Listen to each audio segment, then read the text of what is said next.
Welcome to the Garen'teed Success Podcast. I'm your host, Garen Phillips, and this podcast is dedicated to success, whether it be money, finance, sex, business, or relationships, or anything masculine. Or feminine if you're a female viewer, but based on the analytics, that's not any of you. But if you are feminine, don't let this title fool you. This episode is for you as well. Today I'm going to introduce you to one of the deepest parts of the subconscious mind that you may or may not be aware of. These four structures play a massive role throughout the entirety of your life and as you develop into a man. You are probably rarely self-aware of them. Their psychological developments have dated back to well over 350 million years into our evolution, or as Jordan Peterson puts it. So these creatures engage in dominance disputes, and I think dominance is the right way to think about it. Lobster! I like to eat lobster. I once fucked a lobster. Let's get started. You suffer from procrastination, fear, anxiety, self-doubt, or just a general lack of not taking action. You know there's things that you need to do, but you just can't bring yourself to do them. Well, by the end of the episode, you might have a better understanding of why this might be. You might be wondering what archetypes are or why are they important. So let me start with this. I want you to imagine a giant redwood, a gigantic, huge redwood.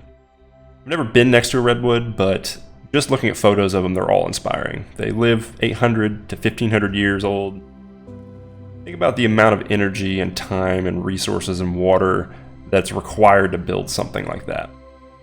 But now, I want you to imagine you went up to a redwood and you poured a bunch of pesticides and chemicals onto the roots. I think everybody would agree that roots are a pretty integral part to any tree. And if you did this, inevitably the tree would die. Archetypes are the roots of your psyche. And just like the redwood, if they are damaged or misaligned, they can cause tremendous havoc and suffering in your life. So now I want you to imagine that at the snap of my fingers, every human that's on this planet disappears. Just Thanos snap, just gone out of existence. You should have gone for the head. Now in a second, I'm going to say 4 words, and when I do, I want you to think of an animal. Any animal, just whatever comes to mind. So the first word is king. The second word is warrior, or warriors. The third word is magician, and to clarify, a magician is somebody who is good at manipulating or creating his own world. And the last one is lover. These are the 4 archetypes of the masculine mind. Now, for the king, you probably thought of a lion, maybe an alpha wolf. For the warrior, you probably also thought of lionesses or jaguars or wolves, some kind of predatory animal. The magician, it's probably not familiar with it, but maybe you thought of like a beaver or ants. Ants are a very magician type essence in nature. And then the lover. The lover, I always think of a golden retriever just because they're just bred to be loved. Like that's their sole purpose in life, is just to be happy. But the point I'm trying to make here is, removing the idea of humanity away from these archetypes. These archetypes exist in all creatures throughout this planet. These are deeply rooted psychological processes that pretty much never aware of. Now, how deep and how old are they? Well, if you study Jordan Peterson and you know his lobsters theories, you probably are aware that a dominance hierarchy with lobsters, and there is a fighting and combative nature and a ruling nature with these creatures. That same essence, that same archetype is the warrior. So it's safe to say that these archetypes and these subconscious structures date back to well over 350 million years ago, which is when we diverged from lobsters, and probably much older than that, actually. And again, if you're female, don't worry. If you identify as female, you equally have a masculine side of your psyche. It's called the animus. And if you're a male, you equally have a feminine side of your psyche, which is called the anima. And if you are male, these archetypes are often what women find most attractive as well. Understanding and integrating these archetypes into your life and into your existence and into your day-to-day stuff can have some pretty important impacts on your future. So let's get started with the most repressed, dangerous, destructive, and powerful archetype there is, the warrior. Let me tell you something you already know. The world ain't all sunshine and rainbows. It's a very mean and nasty place, and I don't care how tough you are, it will beat you to your knees and keep you there permanently if you let it. You, me, or nobody is gonna hit as hard as life. But it ain't about how hard you hit. It's about how hard you can get hit and keep moving forward. How much you can take and keep moving forward. So if you're watching on YouTube, there should be some images popping up. But if you're just listening, I want you to imagine a triangle in front of you. At the top of the triangle is the warrior. To the left corner of the triangle is the sadist. And on the right side, the masochist. Now, inside this triangle, there is a smaller triangle. And at the top of this triangle is the hero. To the left is the grandstander bully. To the right, the coward. This is the basic structure of the immature and mature version of the warrior archetype. The immature being the hero. Now, the main difference between a hero and a warrior is a hero does things for renown, recognition, and ego. He does things for himself and his own grandiosity.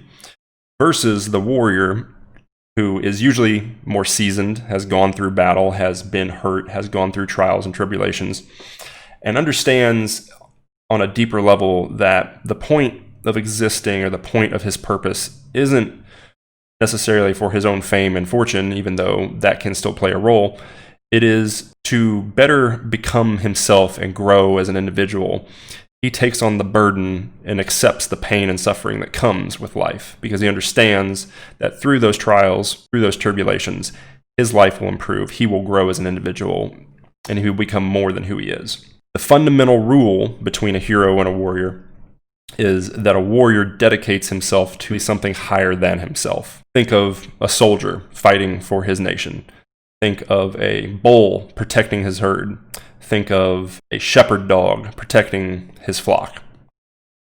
These archetypes play out throughout all animals and throughout all of history. You can see these archetypes in mythology and religion, in any culture, at any point, in any time of existence. They permeate everything that we do, and they are so old and so subconscious that the majority of people don't even pay attention to it because it's just, as the saying goes, what is known needs no explanation. So I want you to think back to a time in your life where you did something that you couldn't explain why you needed to do it, but you had this massive compulsion to do it. Like you just knew this is what I need to do. It maybe defied all logic. It maybe made no sense when you wrote it down on paper, but you did it because you knew you needed to do it. This is the warrior archetype coming out. I'm going to put an image up on screen, which is essentially a map of the mind or the psyche, according to Carl Jung. A lot of this work is derived from Carl Jung, as well as a book created by Robert Moore and Douglas Gillette, which were predecessors of Carl Jung. The book is called King, Warrior, Magician, and Lover, if you want to check it out. There'll be a link in the description. But in this image, you can see a bunch of things going on. We're just going to focus on one thing. For those of you who are not watching on YouTube, I want you to imagine a circle. And this circle is kind of everything that is you. Everything that you're aware of and everything that you're unaware of that's buried into your subconscious. In Hindu practice or yogic practice, they call this the karmic yoga, if you're familiar with that. Every experience, every memory, every symbolic thing, every influence that has ever happened to you, this is the totality of you. Outside of this circle, there's a few things, but the main one I want to focus on is the self, and then deep below under all of that is the archetypes, which is called the collective unconscious. Now, if you're like me, you probably are a little bit obsessed with self-development and becoming the best version of yourself. I'm a huge fan of Socrates and his quote, "No man has the right to be an amateur in the matter of physical training. It is a shame for a man to grow old without seeing the beauty and strength of which his body is capable." And I believe equally goes for the mind. I've been doing personal development and building myself up, pouring energy into myself for the past 7 or 8 years now. And honestly, I never understood why. I always just had a compulsion for it, and maybe you do too. Let's talk about the triad of the warrior. So we have the warrior in its totality at the top, and we have the sadist to the left, and we have the masochist to the right. You see these archetypes play out throughout all of your life. The masochist is somebody who is the white knight, Captain Save-A-Ho, the individual who will fall on the metaphorical sword for a higher cause than himself, but typically it doesn't actually serve him or do anything for people he's protecting. It's just a natural instinct of the masculine mind. Now, the opposite of this is the sadist. The sadist is somebody who derives pleasure from inflicting pain on others. He is typically twisted or has been wronged in some way, or feels that he has been wronged in some way, which justifies his actions. Now, these two subsets of the warrior archetype are called shadows. And you can actually see these things play out quite often. So if you are developing a deeper understanding of the sexual dynamics between men and women, if you're somebody who was Captain Save-A-Ho and would always stand up for women and white knight, sacrifice yourself in relationships and just be the good guy, be the guy who did everything he could to make it work, and in the end it just collapsed. If that happens and then you swallow the red pill, you probably have a healthy dose of anger or rage going on. And it's quite common that you will flip to the shadow side, which is the sadist. I see this quite frequently where guys, they almost completely change who they were, who they are, and they become something that they're not. Let me rephrase that. It's not that they become something they aren't. These archetypes are always inside of all of us. It's just whichever one we bring forth into our consciousness and into our day-to-day lives. This is called an ego shadow flip. So this is actually explains like midlife crises, or you ever known somebody that is just one way for a long time and then they just automatically flip and they become like this totally different person and you have no idea why. This process occurs when certain parts of the psyche are repressed to such a degree that they explode forth into the person's life, and they often you can often feel possessed, or you start doing or saying things that you just would never do, and you have no idea where these things are coming from, and a lot of times it lays waste to relationships in your life, and you can decimate entire things. But fundamentally, the root archetype that's coming forth here is the warrior. The warrior is destruction. He is the indomitable force that pushes forward to create a new path and a new life.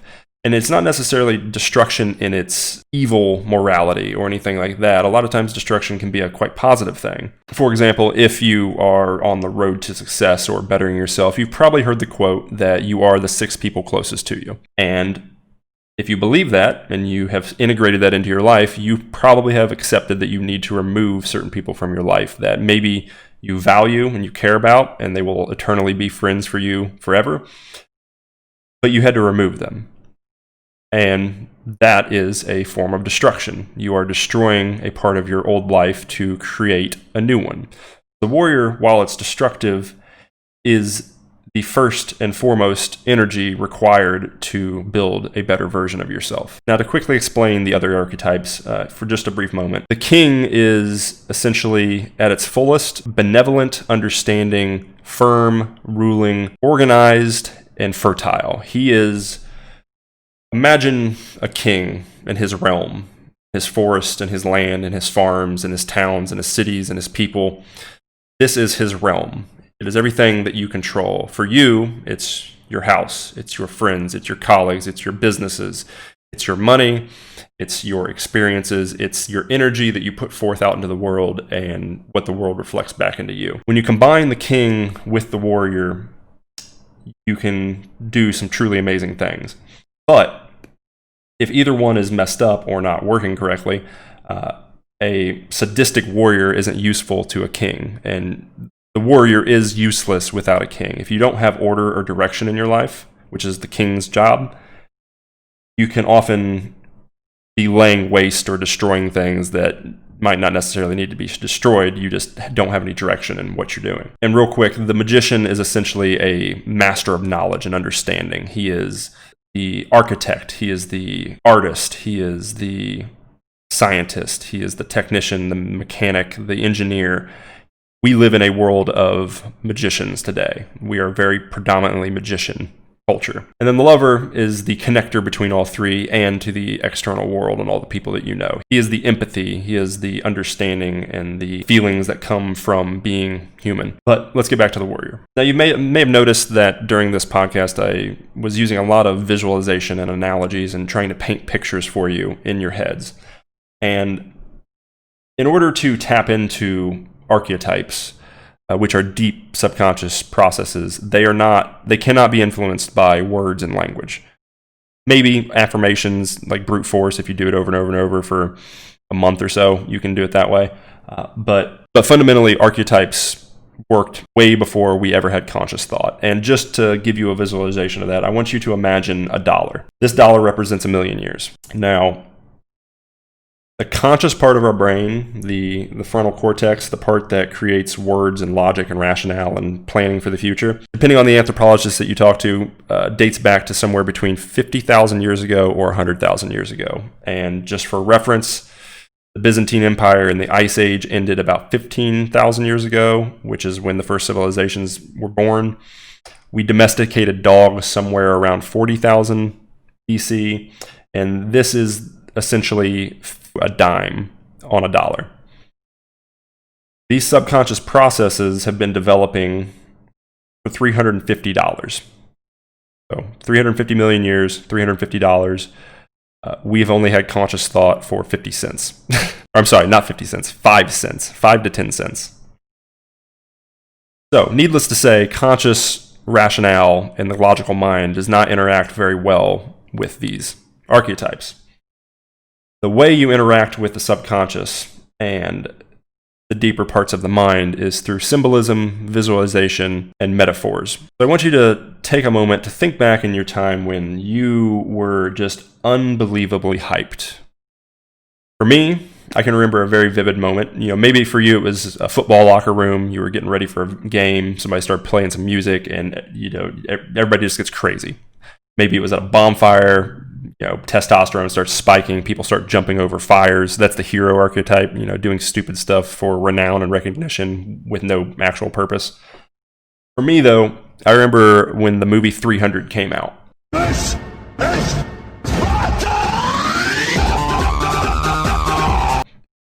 I was 16 years old, and all of my friends piled into my truck. We drove to the movie theater, we watched it, and we came out of that movie just ready to scream bloody murder. Driving down the main strip of the town, just hanging out the windows, just hyped on belief, just crazy amounts of testosterone.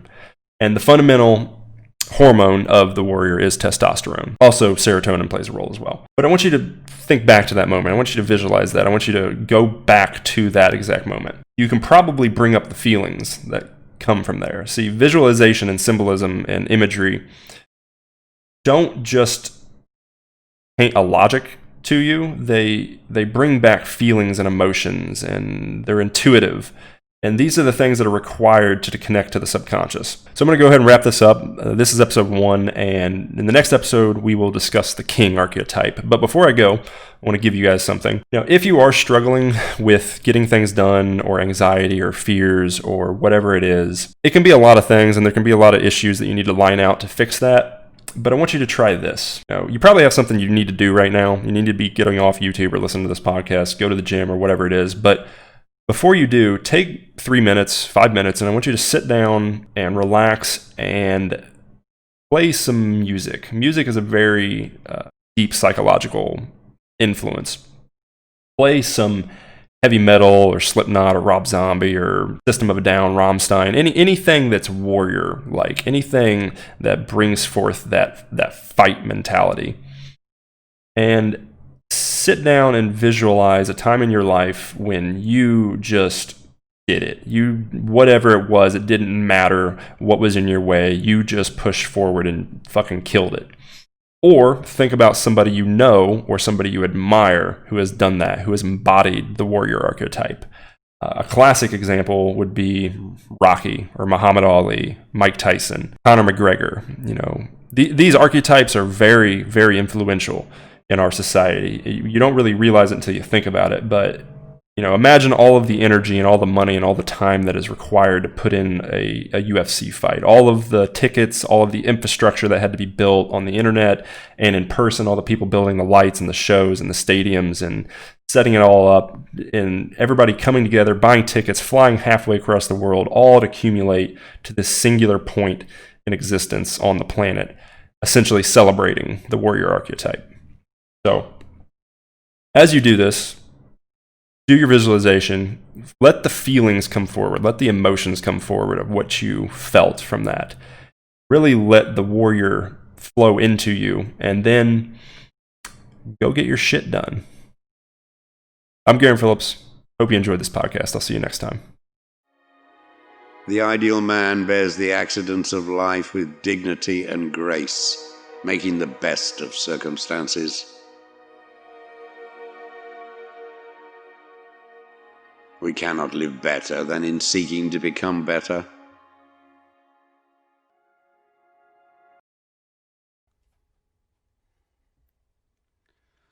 Do it! Just do it!